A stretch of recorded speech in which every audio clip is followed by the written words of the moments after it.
Hello guys, welcome back to my channel. তোমরা সবাই কেমন আছো? আশা করছি খুব ভালো আছো, আর আমিও আজ খুব ভালো আছি। তো চলো বেশি কথা না বলে আজকের ভিডিওটা শুরু করি।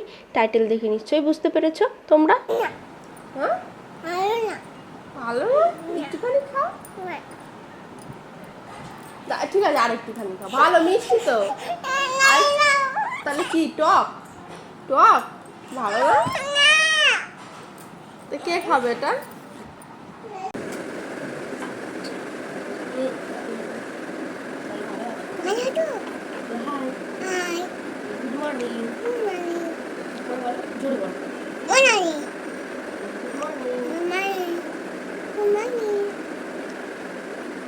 তো রোজকার মতো আজও সকালে কিছু কাজ ছিল, সেগুলো আমি কমপ্লিট করে নিয়েছি। তো সকাল থেকে মোটামুটি ছেলে ভালোই ছিল, আর আমরাও সবাই খুব ভালোই ছিলাম। তো চলো আজ কেন আমি ছেলেকে ডক্টরের কাছে নিয়ে গেলাম, কিসের জন্য নিয়ে গেলাম, সব কিছুই তোমাদের সাথে আমি শেয়ার করব। তো তার জন্য একটু ধৈর্য ধরতে হবে তোমাদের, আর স্কিপ না করে তোমাদের পুরো ভিডিওটা দেখতে হবে। আর দেখো তোমাদের সাথে কত সুন্দর কথা বলছে, তোমাদের গুড মর্নিং বলে দিয়েছে।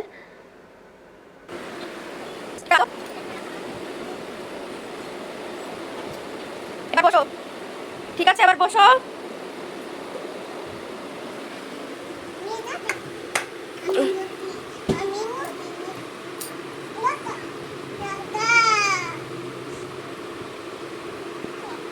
কে খাবে?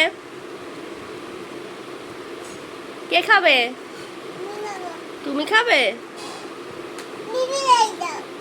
হ্যাঁ, টিভি দেখবে, ফোন দেখবে না?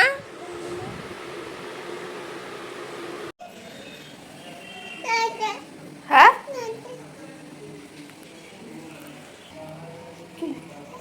মাথায় লেগেছে? না না, সকালে ওর খাওয়া কমপ্লিট হয়ে গেছে, আর তারপর একটু দরজায় মাথায় একটু গুঁতো খেয়ে কেমন রাগ করতে হয়? ওরে বাবা, ওরকম রাগ করতে হয়?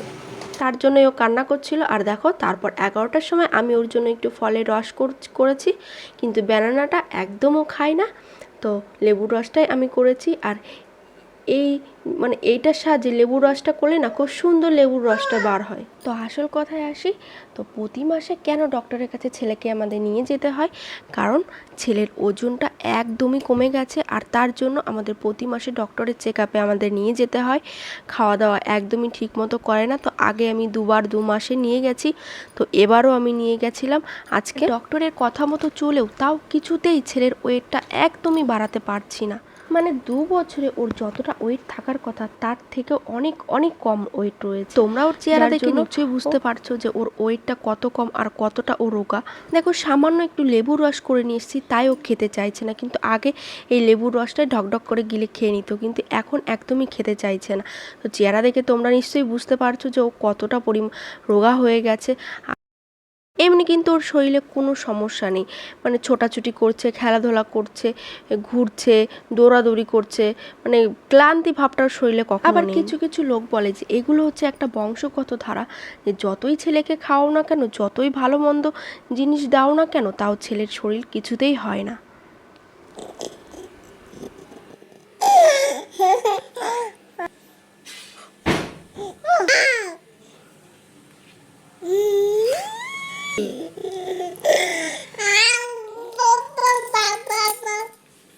বাবার কাছে শুনেছি ওর পিসি ওর বাবা নাকি ছোটোবেলায় ঠিক এমনই ছিল। তাও এখন ডক্টরের চেক আপ যেহেতু দিয়েছে, তো আমাদের তো একটু দেখাতে যেতেই হবে। তার জন্য দেখো রেডি হয়ে ও বেরিয়ে পড়েছে, আর আগে ব্যস্ত হয়ে গেছে ও যাওয়ার জন্য। তো আমরা টোটোয় চলে গেছি, দেখো আমি আর আমার ছেলেই গেছিলাম, আর এখন চেম্বারে বসে রয়েছি দুজনে। আর বাইরে প্রচণ্ড বৃষ্টি হচ্ছে, তা আমরা দুজন তার জন্য বসে আছি। আর ছেলের পাপা একটু বাইরে গেছিলো, তো আসার পথে ও এখানে একটু আমাদের জন্য ওয়েট করলো। তো ভাবলাম সবাই মিলে একসাথেই বাড়ি ফিরি। তো দেখো ও আর ওর বাবা দাঁড়িয়ে রয়েছে। তো আজকের ভিডিওটা এই পর্যন্তই। তোমাদের কেমন লাগলো আমাকে একটু কমেন্ট বক্সে জানিও।